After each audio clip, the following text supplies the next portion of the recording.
The Korean War is about to take a dark turn for America. Troops are falling back as Chinese and North Korean troops flood the hill from every direction. There's no cover, nor help coming to bail them out.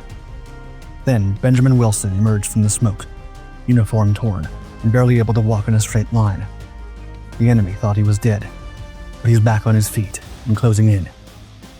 They open fire, but he weaves and dodges bullets as he points his rifle with mechanical precision, every shot landing on the spot.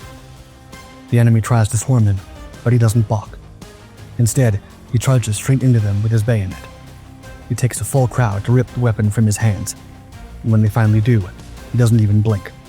He just reaches down, grabs a shovel, and starts swinging. Wilson had missed his chance to fight the Nazis, but the Koreans were not so lucky.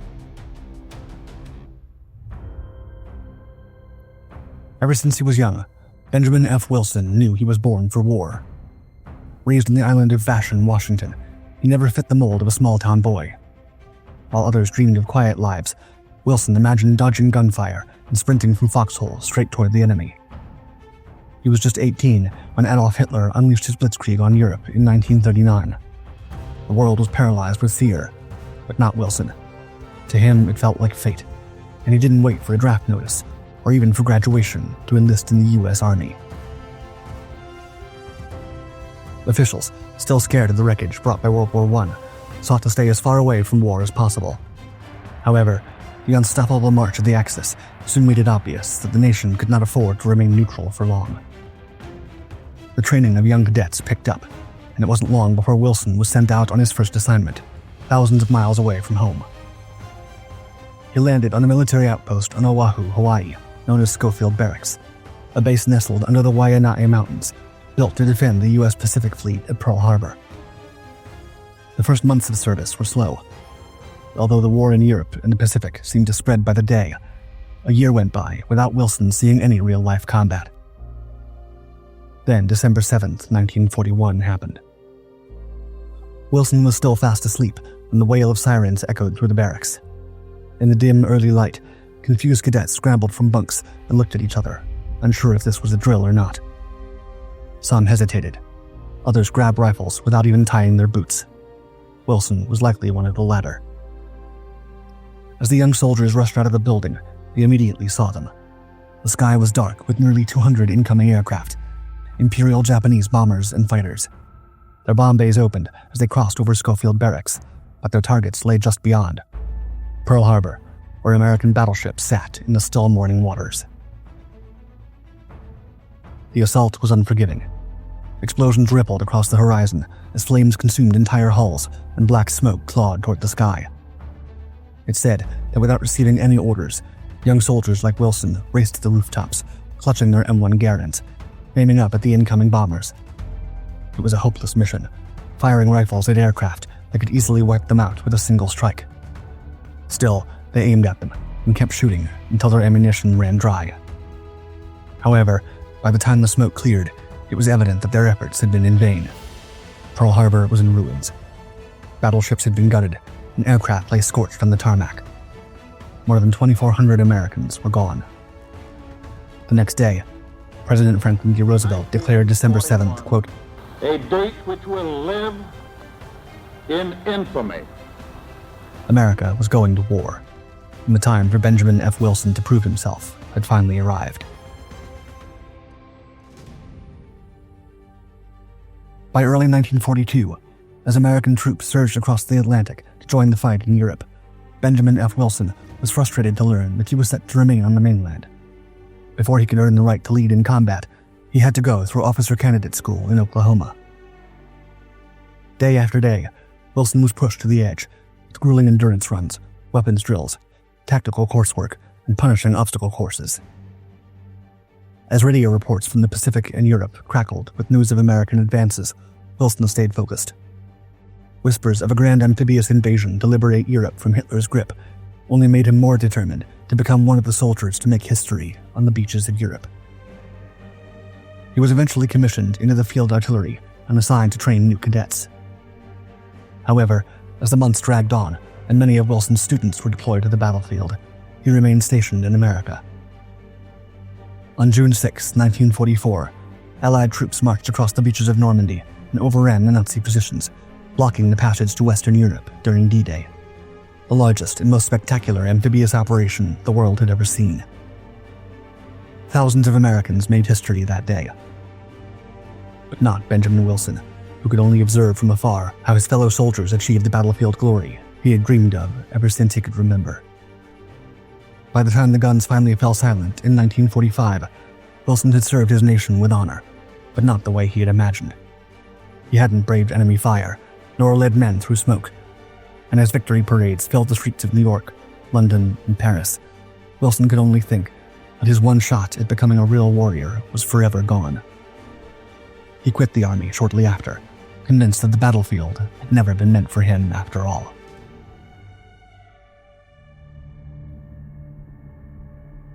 On June 25, 1950, 5 years after the world had emerged from World War II, nearly 200,000 North Korean soldiers surged across the 38th parallel, dividing North and South Korea.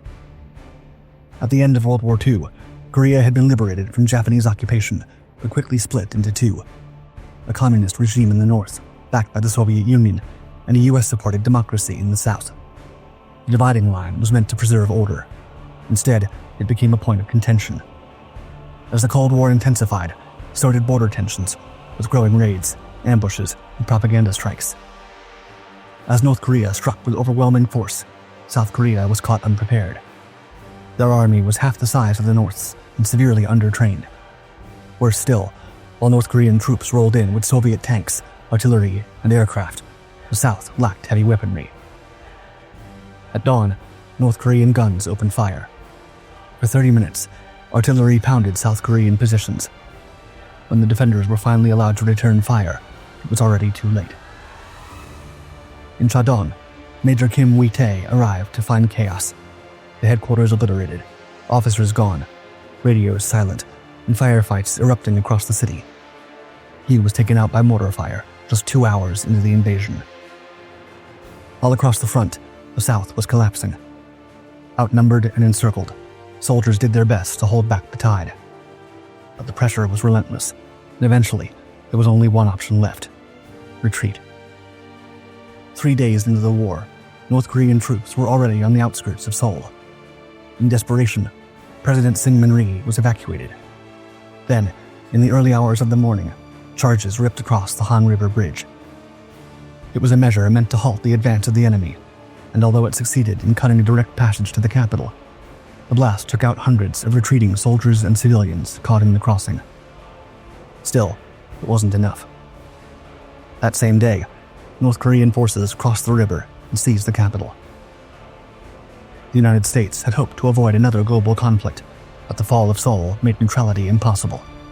Once again, America would have to go to war.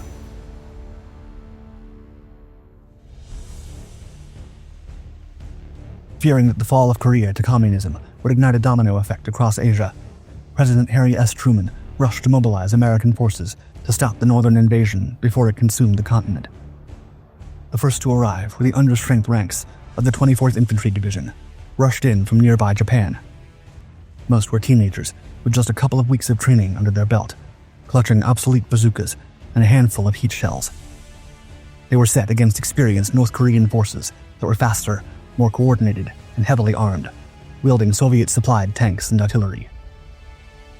The American Forward Detachment, soon to be known as Task Force Smith, was ordered to dig in near the village of Osan, just south of Seoul, to hold the line, delay the enemy, and buy time for reinforcements to land.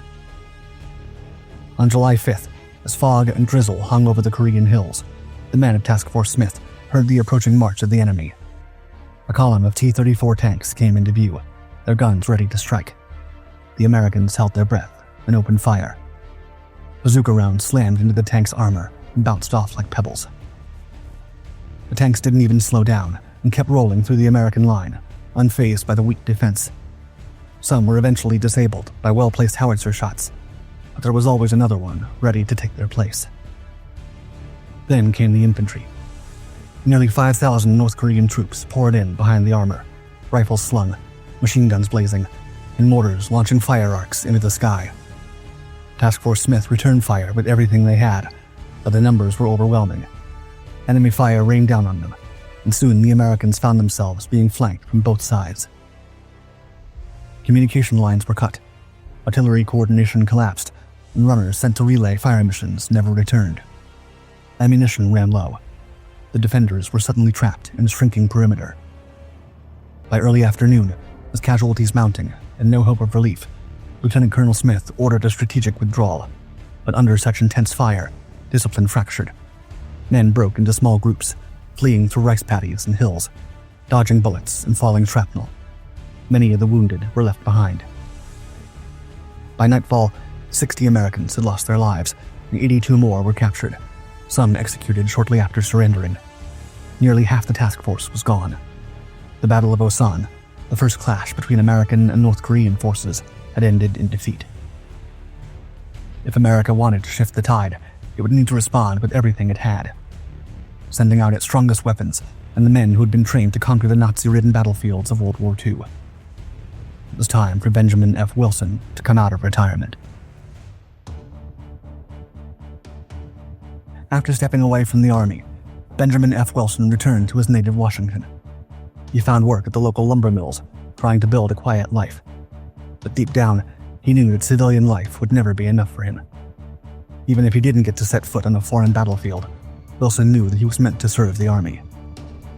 He re-enlisted, but the post-war downsizing had stripped away many officer roles, and Wilson, once a commissioned officer, returned to the ranks as a lowly private. But there were no complaints as he took the uniform back on his shoulders and set out to prove himself once again, slowly clawing his way up to Master Sergeant by mid-1951. The timing couldn't have been better, as the situation in Korea by then had turned critical. After months of fighting, American and UN forces had retaken Seoul, forcing the North Koreans back across the 38th parallel. However, the tide was shifting as a massive wave of Chinese troops surged into the conflict, pouring across the Yalu River and overwhelming American lines. Wilson knew that South Korea could fall again at any moment, and this time he would not be a bystander. He was finally sent to the front lines, assigned to the assault and capture of a mountain position near the Hwachon Reservoir, known by a name that revealed everything one needed to know about it: Hell Hill. The terrain was high, exposed, and entrenched with enemy troops who outnumbered the Americans. Chinese forces held the ground, dug in deep, and ready to slaughter anything that moved their way. For Wilson, it was paradise. The battle took place on June 5, 1951. Master Sergeant Benjamin F. Wilson stood before the treacherous hill. He knew there was a good chance that if he went up, he might never come down again, but he didn't care. Wilson led the men of Company 1, 31st Infantry. Enemy bullets sliced through the air almost immediately, barely missing the men. The terrain was brutal, with almost nothing around to serve as cover for the men. Still, Wilson moved as if nothing could stop him. The soldiers behind him ducked for cover, but Wilson didn't flinch.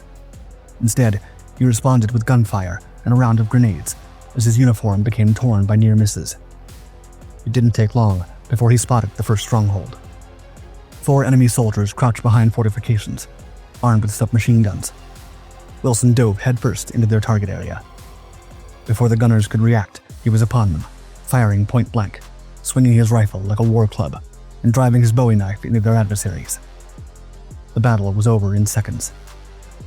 With blood still on his blade, Wilson turned toward his men and told them to follow him further up the hill. He was just getting started. As Company 1 advanced up the slope, the ground behind them became littered with bodies. Wilson led from the front, engaging entrenched enemies in vicious bayonet charges. Over 24 fell, their bunkers silenced by the group's bayonets. But just as they neared the crest, the enemy struck back. From the tree line, a wave of charging North Korean and Chinese troops burst forth, screaming at the top of their lungs. The attack was too fast and chaotic for the troops, but not for Wilson. He saw it unravel in slow motion. The men were too spread out, timing too tight for a coordinated response. So Wilson did what only Wilson would. He charged alone, with nothing but his bayonet, and plunged into the fray. The enemy collapsed around him. 7 fell instantly, cut down before they could even raise their weapons. The rest fled in fear. With the path open, Wilson regrouped with his men. The summit was in sight, but just as they were about to arrive, A fresh burst of machine gun fire rained on them. Wilson went down, his body slamming into the dirt, his face twisted in pain. He'd come so far, yet he could not keep going. The men rushed to help, grabbing at their wounded leader. But Wilson pushed them off. He pulled himself upright, planted his feet, and opened fire on the advancing enemy. If they were to retreat, he would be the last man off that hill.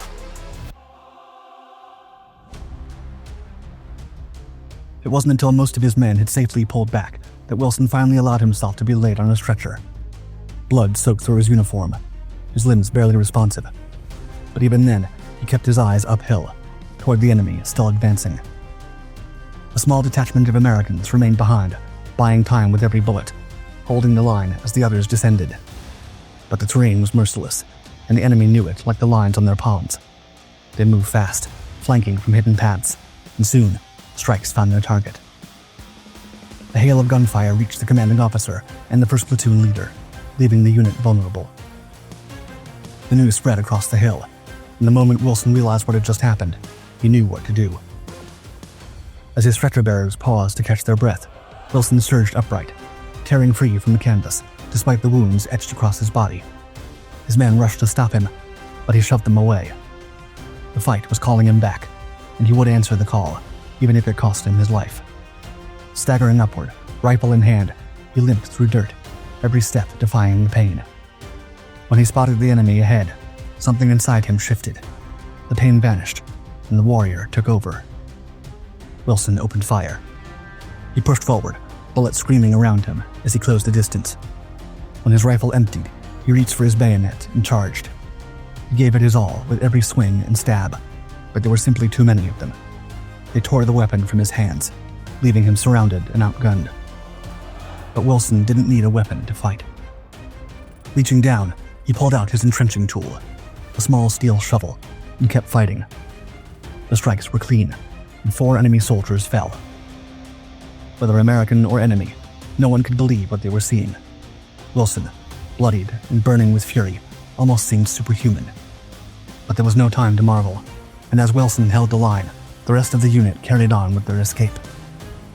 That day, Master Sergeant Benjamin F. Wilson came down from the hill barely alive, but consecrated as one of the fiercest warriors America had ever spawned. His triumph would win him the Medal of Honor. Still, this wasn't enough. He had tasted the glory of war, and now he would not let it go.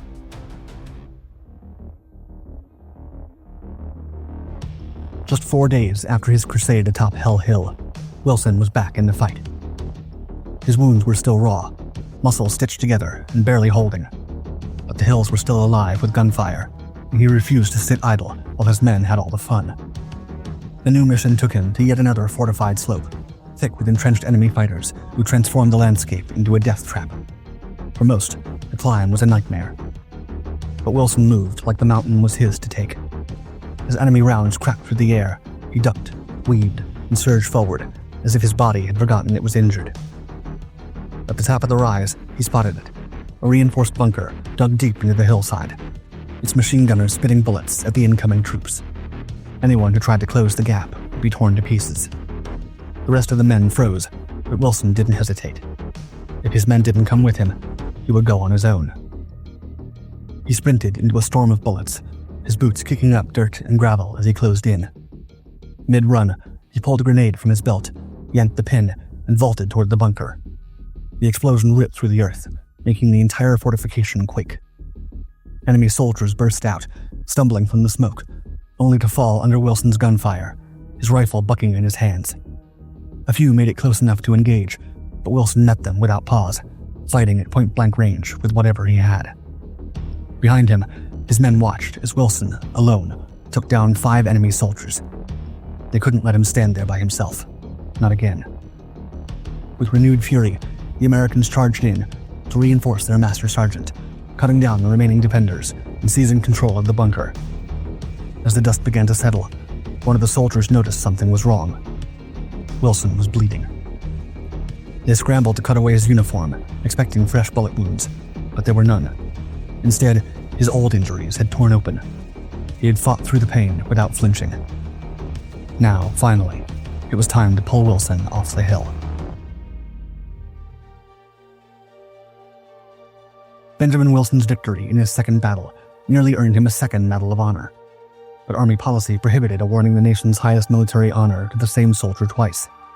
Instead, he was presented with the Distinguished Service Cross. By the end of his Korean War service, Wilson had also received 2 Purple Hearts for his battlefield wounds and a Bronze Star for his bravery, cementing his place as one of the most decorated soldiers of the entire war. Following his campaign in Asia, Wilson was promoted to lieutenant and continued serving with distinction. He remained in uniform until 1960, retiring with the rank of major. The rest of his life was quieter.